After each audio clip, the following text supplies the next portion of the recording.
फक्त 3 वाटी तांदळाचं पीठ आणि भाजलेल्या उडदाच्या डाळीचं पीठ पाव वाटी असं प्रमाण वापरून मी ही क्रिस्पी अशी चकली बनवलेली आहे। तर ही रेसिपी तुम्ही शेवटपर्यंत नक्की पहा आणि या दिवाळीत ही रेसिपी नक्की ट्राय करा। अगदी लहान मुलांपासून मोठ्यांपर्यंत सर्वांना 100% आवडेल। नमस्कार सर्वांना, मी आहे मृणाल आणि आपल्या मराठी यूट्यूब चॅनलमध्ये मी तुम्हा सर्वांचं स्वागत करते।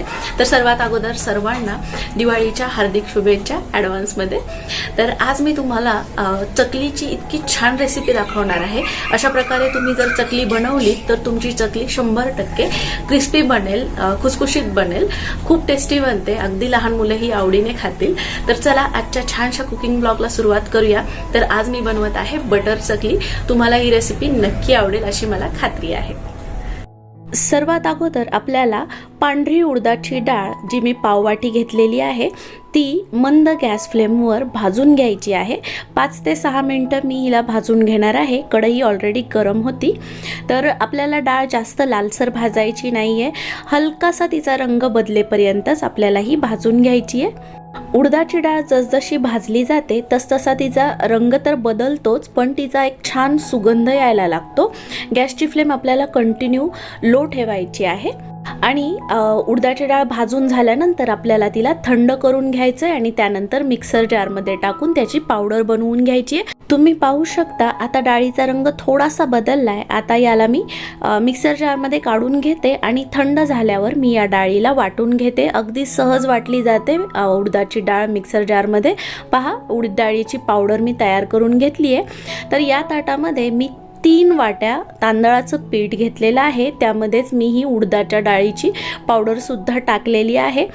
तर तुम्हाला मी वाटी दाखवते, मी कोणत्या वाटीने प्रमाण घेतलंय ते। अगोदर हे मिक्स करून घेते। तर हे पहा, ही वाटी आहे, या वाटीने मी 3 वाट्या तांदळाचं पीठ घेतलेलं आहे आणि पाव वाटी उडीद डाळ घेतली होती। तर आता याच वाटीच्या प्रमाणानुसार मी 3 वाट्या पाणी कढईमध्ये टाकून घेणार आहे। तर हे अगदी योग्य प्रमाण आहे। 3 वाट्या तांदळाचं पीठ आणि 3 वाट्या पाणी आपल्याला यूज करायचं आहे। तर पहा, आता यामध्ये मी 1 चमचा मीठ टाकते। आपल्याला मीठ चवीप्रमाणे ॲड करायचं आहे। त्याचसोबत अर्धा छोटा चमचा मी हिंग टाकलेला आहे, अर्धा चमचा जिरे, त्याचसोबत हे आहे बटर। तर बटर मी वापरला आहे 3 चमचे।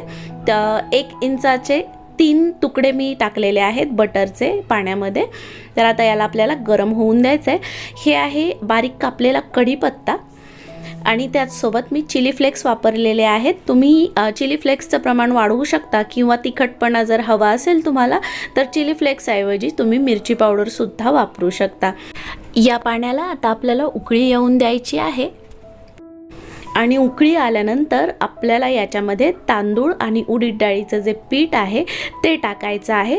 गॅस मी आत्ता मध्यम आचेवर ठेवलेला आहे। हे पीठ टाकून झाल्यानंतर मी गॅसची फ्लेम लगेच बंद करणार आहे। तर हे सगळं पीठ एकत्र टाकलं तरी काही हरकत नाही, पाण्यामध्ये ते व्यवस्थित भिजतं।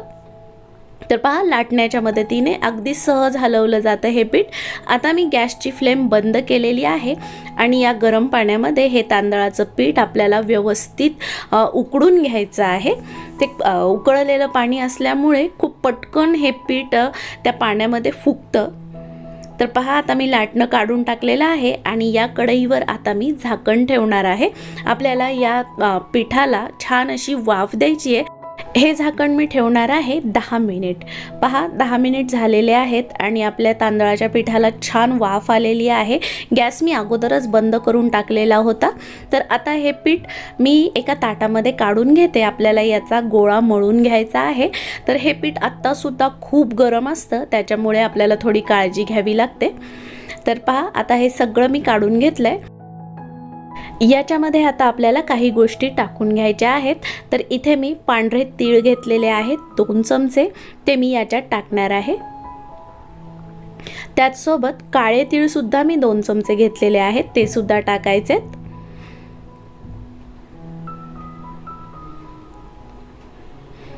आणि इथे मी 1 चमचा कलोंजी घेतलेली आहे, याला काळं जिरं सुद्धा म्हणतात, नायजेला सीड्स, तर ते सुद्धा मी 1 चमचा टाकणार आहे. हे ऑप्शनल आहेत, असतील तर टाका, अदरवाईज तुम्ही स्किप करू शकता, पण छान लागतात आणि दिसतातही छान या चकलीमध्ये.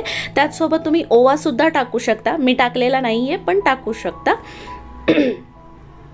तर आता आपल्याला थोड्या पाण्याचा वापर करून याचा छान असा गोळा मळून घ्यायचा आहे. हे पीठ आत्तासुद्धा खूप गरम आहे, त्याच्यामुळे पाणी वापरून थोडं पाणी टाकून मी हे छान मळून घेणार आहे. याला मळण्यासाठी जास्त पाणी लागत नाही, कारण आपण ऑलरेडी याची उकड पाण्यातच काढलेली आहे. तर पहा, आता थोडंसं थंड झाल्यानंतर मी याला छान मळून घेते. आपण जेव्हा उकड काढण्यासाठी पाणी ठेवतो कढईमध्ये, तेव्हाच आपल्याला मिठाचं प्रमाण व्यवस्थित चेक करून घ्यायचं आहे, म्हणजे आपल्या चकलीला मीठ कमी पडणार नाही. तर पहा, खूप सहज याचा गोळा मळून तयार होतो आणि हे पीठ अगदी एकसारखं मळलं जातं, जास्त चिरा पडत नाहीत, अजिबात पडत नाहीत. तर हलका पाण्याचा हात घेऊन आपल्याला हे मळून घ्यायचं आहे. खूप कडक नाही करायचं आणि खूप मऊसुद्धा नाही करायचं. पहा, आपला चकलीच्या पिठाचा गोळा किती छान दिसतोय. तर हा आता मी झाकून ठेवणार आहे. एक 15-20 मिनिट झाकलं तरी खूप होतं, जास्त वेळ आपल्याला याला मुरवत नाही ठेवायचं. तर हा माझ्याकडे चकलीचा साचा आहे, तर याला आता सर्वात अगोदर मी आतमधून तेल लावून घेते, म्हणजे आपल्या जे चकलीचं पीठ आहे ते याला चिकटणार नाही. तर पहा, हाताच्या मदतीने मी सगळीकडे तेल लावून घेतलेलं आहे आणि याला आता बंद करून घेते, म्हणजे याच्या आतमध्ये आपल्याला पीठ भरता येईल. तर आपण जो चकलीचं पीठ तयार केलं आहे त्याच्यातला छोटा गोळा घेऊन मी परत एकदा हाताने थोडासा मळून घेणार आहे, म्हणजे त्याला क्रॅक्स येणार नाहीत. छान असं एकसारखी आपली चकली पडेल, तुटणार नाही. तर हे पीठ आपल्याला दाबून मस्त भरायचं आहे साच्यामध्ये. जेवढं पीठ याच्यामध्ये बसेल तेवढं मी भरून घेणार आहे आणि आता मी साचा बंद करून घेते. याला आमच्याकडे सोऱ्यासुद्धा म्हणतात, तुमच्याकडे काय म्हणतात मला कमेंट करून नक्की सांगा. तर पहा, साचा बंद केल्याबरोबर त्याच्यातलं पीठ बाहेर यायला लागलं. तर अशा प्रकारे पहिलं टोक आपल्याला चिकटवून घ्यायचं आहे चकलीला, म्हणजे चकली सुटत नाही तेलामध्ये टाकल्यानंतर. आणि आपल्या आवडीप्रमाणे चकल्या बनवून घ्यायच्यात. तर सुरुवातीला मी 2 ते 3 चकल्या बनवून घेणार आहे, म्हणजे तेलात आपल्याला त्या लगेचच तळता येतील. तर मी थोडी मोठ्या आकाराची चकली बनवते, मला अशी आवडते, म्हणून तुम्ही छोट्या आकाराची चकलीसुद्धा बनवू शकता. तर पहा, पहिलं टोक चिकटवून घ्यायचं आणि हे पीठ हाताला अजिबात चिकटत नाही, अगदी सहज चकली बनते याची. आणि काटे सुद्धा तुम्ही पाहू शकता किती छान आलेत आपल्या चकलीला. तर अशाच प्रकारे मी तिसरी चकलीसुद्धा बनवून घेतली आहे आणि मी गॅसवर पॅनमध्ये तेल तापायला ठेवलं आहे ऑलरेडी. तुम्हाला दाखवते मी. याच्यामध्ये काळे तीळ, कलोंजी हे सगळं घातल्यामुळे याला एक लुकसुद्धा खूप छान येतो आणि टेस्टसुद्धा खूप छान येते, कढीपत्त्याची, त्याच्यानंतर तिळाची वगैरे. तर पहा, तेल गरम झालेलं आहे, गॅसची फ्लेम लो टू मीडियम ठेवलेली आहे मी. आणि अशा प्रकारे पसरट भांड्यामध्ये तेल ठेवल्यामुळे ॲट ए टाईम मी मोठ्या 3 चकल्या तळू शकते आणि तेलसुद्धा कमी लागतं. या चकल्या तेलकट बनत नाहीत. टिश्यू पेपरवर काढायच्या तळल्यानंतर.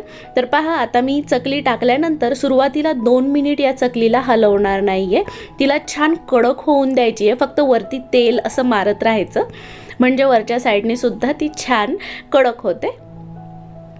आणि 2 मिनिट झाल्यानंतर मी याला पलटून घेणार आहे. पहा, ती ऑलरेडी अशी कडक झालेली आहे, तुटणार अजिबात नाही, ही माझी गॅरंटी आहे. जेवढं प्रमाण मी सांगितलं आहे त्यानुसार जर तुम्ही ही बनवलीत तर लहान मुलांना तर ही चकली एवढी आवडते, अगदी शिल्लक राहणार नाही तुमच्याकडे ही चकली जर तुम्ही बनवलीत तर. पहा, आता जे चकलीला येणारे बुडबुडे आहेत ते हळूहळू कमी व्हायला लागतात, याचा अर्थ चकली आतमध्येपर्यंत हळूहळू फ्राय होत जाते.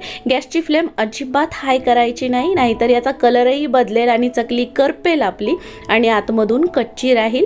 तर लो टू मीडियम गॅस फ्लेमवर आपण याला 5-6 मिनिट जरी तळलं तरी पुरेसं होतं.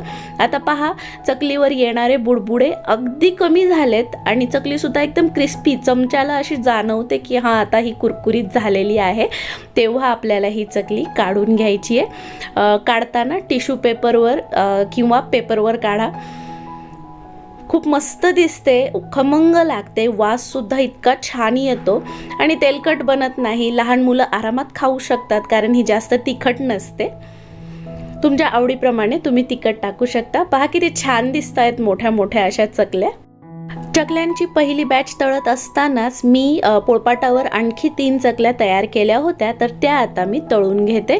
गॅसची फ्लेम आपल्याला कंटिन्यू लो टू मिडियमच ठेवायची आहे आणि सुरुवातीला 1-2 मिनिट त्याला चमचा लावायचा नाही, कारण त्या त्यावेळी सॉफ्ट असतात, त्या तुटू शकतात.